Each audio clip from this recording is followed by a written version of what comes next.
तो आज हम बात कर रहे हैं यूरोप में समाजवाद और रूसी क्रांति की, मतलब socialism in Europe and the Russian revolution. हमारे जो स्रोत हैं वो बताते हैं कि कैसे फ्रेंच रेवोल्यूशन यानी फ्रांसीसी क्रांति से निकले आइडियाज जैसे फ्रीडम यानी स्वतंत्रता और इक्वालिटी यानी समानता, इन्होंने पूरी दुनिया भर में, खासकर यूरोप और एशिया में काफी हलचल मचाई। हाँ बिल्कुल। और आज हम यही समझने की कोशिश करेंगे कि समाज को लेकर ये अलग अलग सोच या कहें सोसाइटल विजन्स क्या थीं और वो कौन से हालात थे, सर्कमस्टांसेस, जिन्होंने इन विचारों को इतना बढ़ावा दिया।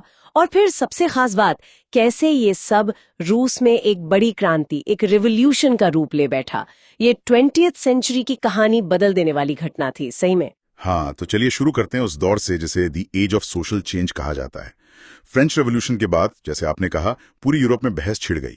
इंडिविजुअल राइट्स पर, सोशल पावर पर, कौन समाज चलाएगा, कैसे चलाएगा। और इसमें हमें 3 मुख्य तरह की सोच दिखती है। एक तो थे कंजर्वेटिव्स, मतलब रूढ़िवादी। ये बदलाव तो चाहते थे पर धीरे धीरे, मतलब एकदम से सब कुछ बदलना नहीं चाहते थे। अच्छा। और दूसरे थे लिबरल्स, यानी उदारवादी। ये लोग थोड़े ज्यादा खुले विचारों के थे, रिलीजियस टॉलरेंस मतलब धार्मिक सहिष्णुता की बात करते थे, एक चुनी हुई संसदीय सरकार, इलेक्टेड पार्लियामेंट्री गवर्नमेंट चाहते थे।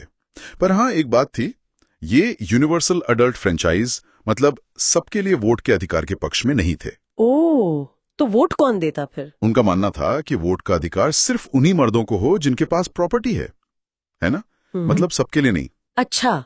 और फिर तीसरे थे रेडिकल्स, यानी रेडिकल समूह। इनका क्या कहना था? ये लोग रेडिकल्स ऐसी सरकार चाहते थे जो देश की ज्यादातर आबादी मतलब मेजॉरिटी पर आधारित हो।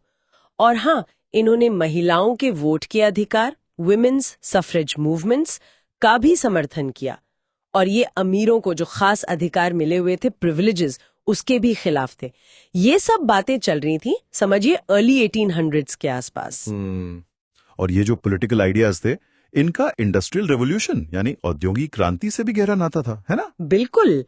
उसी समय नए शहर बन रहे थे, बड़ी बड़ी फैक्ट्रियां खुल रही थीं, रेलवे का जाल बिछ रहा था। पर दूसरी तरफ इन फैक्ट्रियों में काम करने वालों की हालत बहुत बहुत खराब थी। पुरुषों, महिलाओं, यहाँ तक कि बच्चों से भी काम लिया जाता था। हाँ, मैंने पढ़ा है।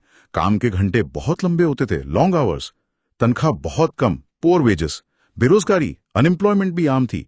और रहने की जगह, हाउसिंग और सैनिटेशन, वो तो बस पूछे मत।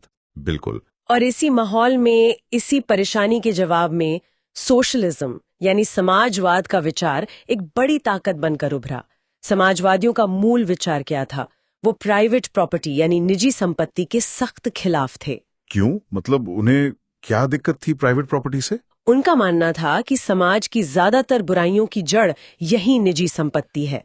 कोई अमीर है, कोई गरीब है, शोषण हो रहा है। इसकी वजह यही है कि उत्पादन के साधनों पर कुछ लोगों का कब्जा है।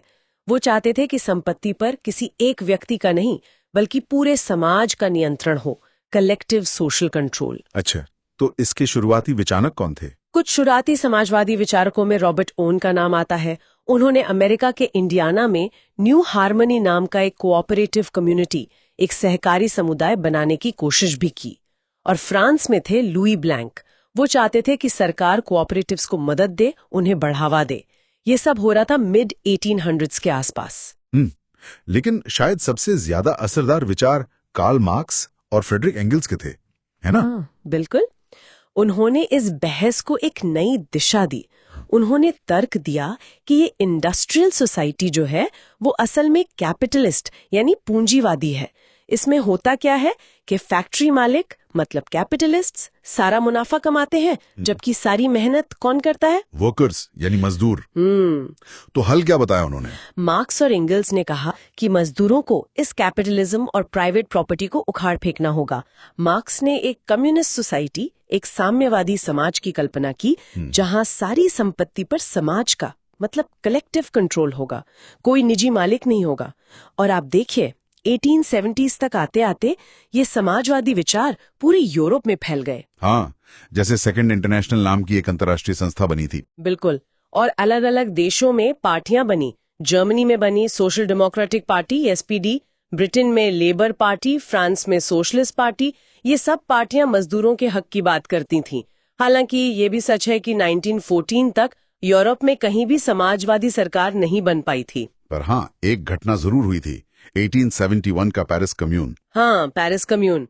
भले ही वो कुछ ही समय चला, पर वो एक प्रतीक बन गया, और उसका लाल झंडा, द रेड फ्लैग, वो दुनिया भर के मजदूरों के संघर्ष का निशान बन गया। चलिए अब जरा रूस की तरफ चलते हैं। 1914 में वहां जार निकोलस II का शासन था, और रूस उस समय यूरोप के सबसे कम इंडस्ट्रियलाइज्ड देशों में से एक था। सही कहा। अर्थव्यवस्था मुख्य तौर पर कृषि पर आधारित थी, एग्रीकल्चर बेस्ड। करीब 85% लोग किसान थे।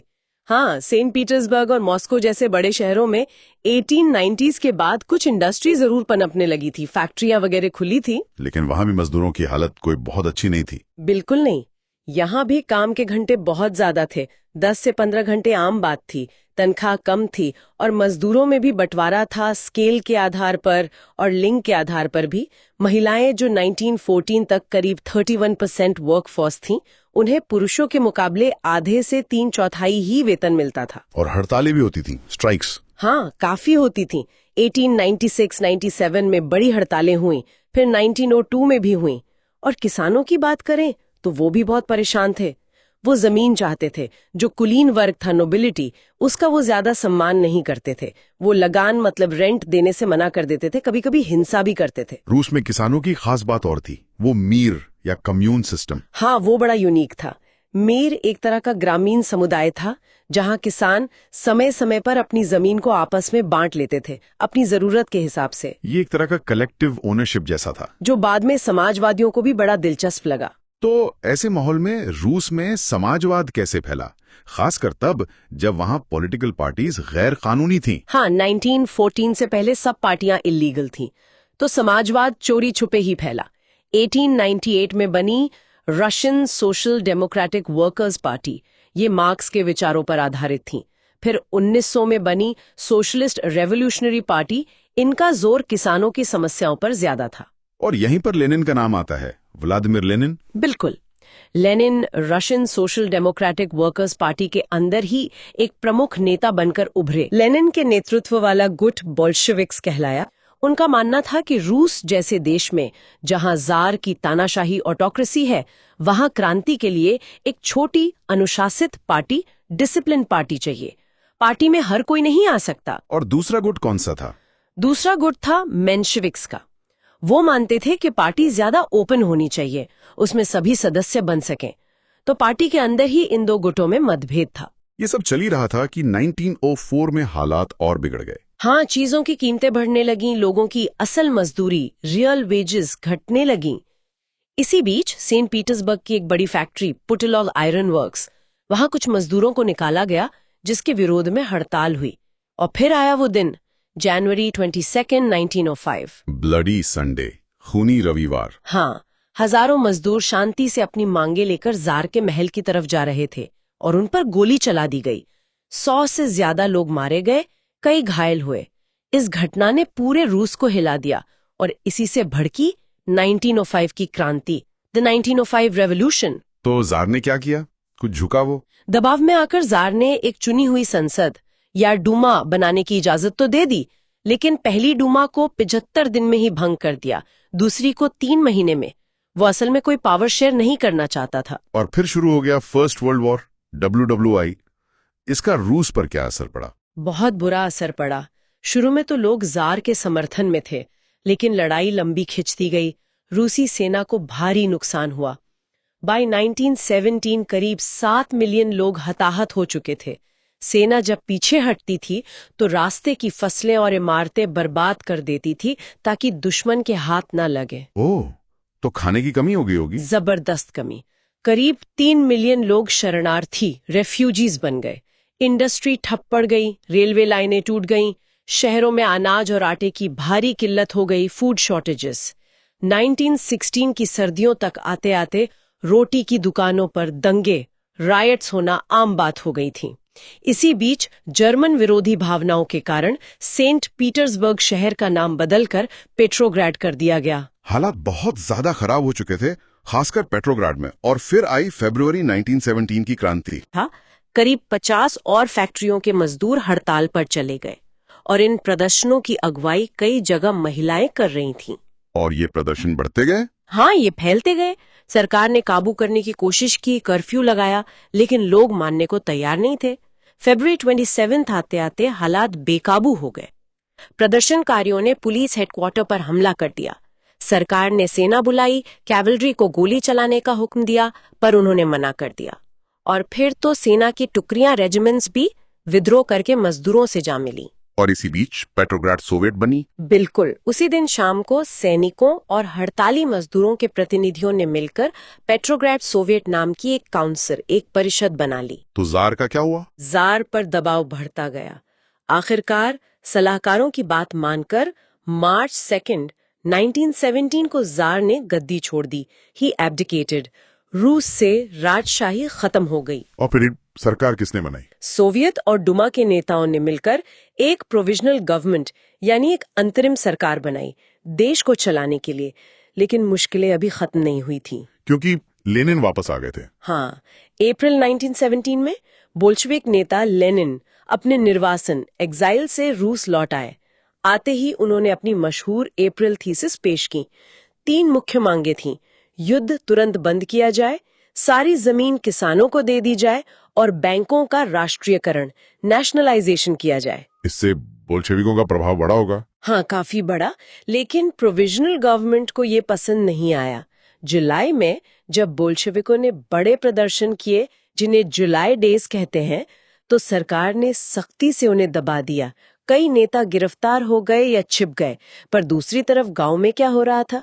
जुलाई से सितंबर 1917 के बीच किसान खुद ही जमीनों पर कब्जा कर रहे थे। तो माहौल फिर से गर्म हो रहा था।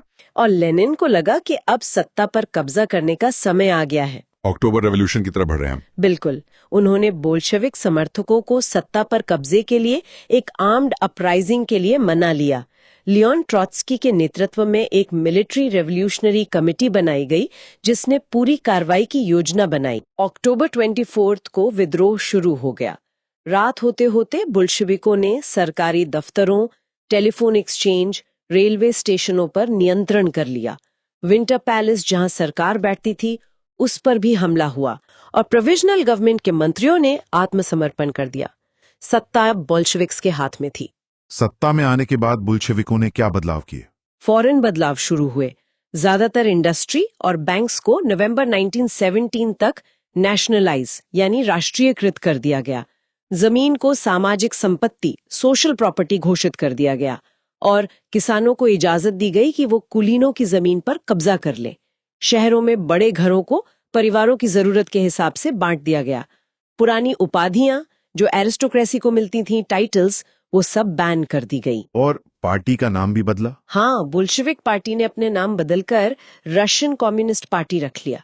उन्होंने चुनाव भी करवाए कॉन्स्टिट्यूएंट असेंबली के लिए, पर जब उसमें उन्हें बहुमत नहीं मिला तो जनवरी 1918 में उसे भंग कर दिया। मार्च 1918 में उन्होंने जर्मनी के साथ ब्रेस्ट लिटोव में एक शांति संधि कर ली। हालांकि इसमें रूस को काफी नुकसान उठाना पड़ा। धीरे धीरे रूस एक वन पार्टी स्टेट बन गया। विरोध को दबाने के लिए गुप्त पुलिस चेका बनाई गई, सेंसरशिप लागू की गई। लेकिन सब कुछ इतना आसान नहीं था। सिविल वॉर शुरू हो गया। हाँ, गृह युद्ध 1918 से 1920 तक चला। एक तरफ थे रेड्स यानी बोल्शेविक, दूसरी तरफ थे व्हाइट्स यानी वो लोग जो जार के समर्थक थे या उदारवादी थे और बोल्शेविकों के खिलाफ थे। और एक तीसरा ग्रुप भी था ग्रीन्स का, जो सोशलिस्ट रेवोल्यूशनरीज थे और किसानों के बीच सक्रिय थे। और बाहर की ताकतों ने भी दखल दिया, फॉरेन इंटरवेंशन। बिल्कुल। ब्रिटेन, फ्रांस, अमेरिका, जापान, इन सब ने व्हाइट्स का साथ दिया क्योंकि वो रूस में समाजवाद के फैलने से चिंतित थे। इस गृह युद्ध में भयानक लूटपाट हुई, अकाल पड़ा, बीमारियां फैलीं, लेकिन अंत में जीत बोल्शेविकों की हुई। व्हाइट्स क्यों हार गए? एक बड़ा कारण था कि व्हाइट्स ने किसानों का समर्थन खो दिया। वो जमीन पर कब्जा करने वाले किसानों के खिलाफ बहुत सख्ती बरतते थे, इसलिए किसान धीरे धीरे रेड्स के समर्थक हो गए। जनवरी 1920 तक बोल्शेविकों ने पुराने रूसी साम्राज्य के ज्यादातर हिस्सों पर नियंत्रण कर लिया था। और इसी के बाद यूएसएसआर बना। हाँ, दिसंबर 1922 में रूसी साम्राज्य के कई गैर रूसी राष्ट्रों को मिलाकर यूनियन ऑफ सोशलिस्ट रिपब्लिक्स यानी सोवियत संघ का गठन किया गया। सिद्धांत रूप में इन गैर रूसी राष्ट्रीयताओं को पॉलिटिकल ऑटोनॉमी यानी राजनीतिक स्वायत्तता दी गई, लेकिन व्यवहार में बोल्शेविकों ने स्थानीय सरकारों पर कई अलोकप्रिय नीतियां थोपी, जैसे खानाबदोशी नोमैडिज्म को हतोत्साहित करना। कुछ जगहें जैसे खीवा में तो बोल्शेविकों ने स्थानीय राष्ट्रवादियों का क्रूरता से दमन भी किया। अब जब गृह युद्ध खत्म हो गया तो बोल्शेविकों ने समाजवादी समाज बनाने पर ध्यान दिया होगा। हाँ, बिल्कुल। उन्होंने सेंट्रलाइज्ड प्लानिंग यानी केंद्रीकृत योजना का रास्ता अपनाया। अर्थव्यवस्था कैसे चलेगी, क्या बनेगा, कितना बनेगा, ये सब सरकार तय करती थी। इसके लिए 5 ईयर प्लान्स यानी पंचवर्षीय योजनाएं बनाई गई। पहली 2 योजनाएं 1927 से 32 और 1933 से 38 तक चली। इसका नतीजा क्या निकला? इंडस्ट्रियल डेवलपमेंट हुआ। हाँ, तेजी से हुआ। सरकार ने सभी कीमतें तय कर दी और औद्योगिक विकास पर पूरा जोर लगा दिया। ऑयल, कोल, स्टील का उत्पादन कई गुना बढ़ गया।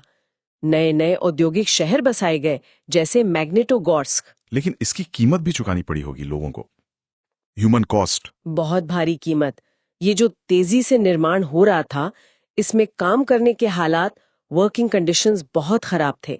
मैग्नेटोगोर्स्क जैसे शहर का उदाहरण है, जहां निर्माण का काम 3 साल में पूरा कर लिया गया, लेकिन लोगों की जिंदगी बहुत कठिन थी। सर्दियों में तापमान -40 डिग्री सेल्सियस तक चला जाता था और लोगों को 4थी मंजिल से उतरकर सड़क पार करके टॉयलेट जाना पड़ता था। ओह, पर क्या कुछ अच्छा भी हुआ सामाजिक तौर पर? हाँ, कुछ सुधार जरूर हुए। सरकार ने शिक्षा व्यवस्था का विकास किया। बच्चों और मजदूरों के लिए स्कूल खोले गए। फैक्ट्रियों में महिलाओं के बच्चों के लिए शिशु गृह क्रेशेस बनाए गए। सस्ती स्वास्थ्य सेवा पब्लिक हेल्थ केयर उपलब्ध कराई गई। मजदूरों के रहने के लिए क्वार्टर बनाए गए।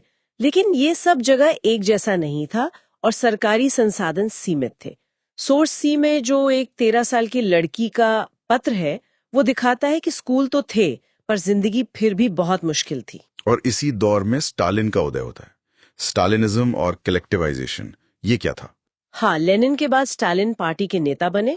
1927-28 के आसपास शहरों में अनाज की भारी कमी हो गई। सरकार ने अनाज की कीमत तय कर दी थी, पर किसान उस कीमत पर बेचने को तैयार नहीं थे। स्टालिन ने इसके लिए अमीर किसानों, जिन्हें कुलक्स कहा जाता था, उनको जिम्मेदार ठहराया। उनका मानना था कि ये कुलक मुनाफे के लिए अनाज जमा कर रहे हैं। तो स्टालिन ने क्या किया? स्टालिन ने कलेक्टिवाइजेशन यानी सामूहिकीकरण की नीति शुरू की। 1929 से पार्टी ने सभी किसानों को मजबूर किया कि वो कलेक्टिव फार्म्स, जिन्हें कुलखोज कहा जाता था, उनमें खेती करें। जमीन और औजार कुलखोज की संपत्ति बन गए। जो मुनाफा होता वो आपस में बंटता था। किसानों ने इसे माना? बिल्कुल नहीं। किसानों ने इसका जबरदस्त विरोध किया। कईयों ने गुस्से में अपने जानवर ही मार डाले। विरोध करने वालों को सख्ती से दबाया गया। लाखों किसानों को उनके घरों से निकाल दिया गया, डिपोर्ट कर दिया गया या एग्जाइल यानी देश निकाला दे दिया गया। किसानों के पत्र और पुलिस रिपोर्ट से इस दर्दनाक हकीकत का अंदाजा लगता है। इसका नतीजा तो बहुत भयानक हुआ होगा। हाँ, सामूहिकीकरण के बावजूद उत्पादन एकदम से नहीं बढ़ा, बल्कि 1930 से 33 के बीच सोवियत इतिहास का सबसे भयानक अकाल फैमिन पड़ा, जिसमें 4 मिलियन यानी 40 लाख से ज्यादा लोग मारे गए। और पार्टी के अंदर भी जो लोग स्टालिन की आलोचना करते थे, उनका भी बुरा हाल हुआ। स्टालिन ने अपनी नीतियों की आलोचना करने वाले बहुत से लोगों पर समाजवाद के खिलाफ साजिश रचने का आरोप लगाया और फिर शुरू हुआ दमन का भयानक दौर। बाय 1939 तक 2 मिलियन यानी 20 लाख से ज्यादा लोगों को या तो जेलों में डाल दिया गया था या लेबर कैंपों में भेज दिया गया था। ज्यादातर निर्दोष थे। उनसे जबरदस्त झूठे कबूलनामे लिखवाए गए और बहुतों को फांसी दे दी गई। ये तो बहुत ही भयानक तस्वीर है, लेकिन इन सब के बावजूद रूसी क्रांति और यूएसएसआर का दुनिया पर असर तो पड़ा, ग्लोबल इन्फ्लुएंस। हाँ, असर बहुत गहरा पड़ा। दुनिया भर में जो मौजूदा सरकारें थी वो तो जरूर घबरा गईं, लेकिन बहुत से देशों में मजदूरों और आम लोगों को लगा कि रूस में एक वर्कर्स स्टेट, एक मजदूरों का राज स्थापित हो गया है। इसने दुनिया भर की कल्पना को प्रेरित किया। कई देशों में कम्युनिस्ट पार्टियां बनी, जैसे ग्रेट ब्रिटेन में। बोल्शेविकों ने गैर रूसी लोगों को भी अपने प्रयोग में शामिल होने के लिए प्रोत्साहित किया। और कॉमिंटन का भी गठन हुआ था। हाँ, कॉमिंटन यानी कम्युनिस्ट इंटरनेशनल। ये एक तरह से दुनिया भर की समाजवादी और कम्युनिस्ट पार्टियों का संगठन था। सोवियत संघ ने दुनिया भर में समाजवाद को एक वैश्विक पहचान, ग्लोबल स्टैचर दिलाई, खासकर सेकेंड वर्ल्ड वॉर तक आते आते। तो कुल मिलाकर इस पूरी कहानी की विरासत, लेगेसी कैसी रही? बड़ी मिलीजुली सी लगती है। बिल्कुल, एक विरोधाभासी विरासत है, कॉन्ट्रडिक्टरी लेगेसी। एक तरफ सोवियत संघ पिछड़े हुए कृषि प्रधान देश से एक बड़ी औद्योगिक और सैन्य शक्ति बन गया। उसने नाजी जर्मनी को हराने में अहम भूमिका निभाई। लेकिन ये सब हुआ कैसे? लोगों से उनकी जरूरी आजादियां छीनकर और बहुत ही दमनकारी नीतियों, रिप्रेसिव पॉलिसीज के जरिए। विकास की भारी कीमत चुकानी पड़ी। हाँ, 20वीं सेंचुरी के अंत तक आते आते एक समाजवादी देश के रूप में यूएसएसआर की अंतर्राष्ट्रीय प्रतिष्ठा काफी कम हो गई थी।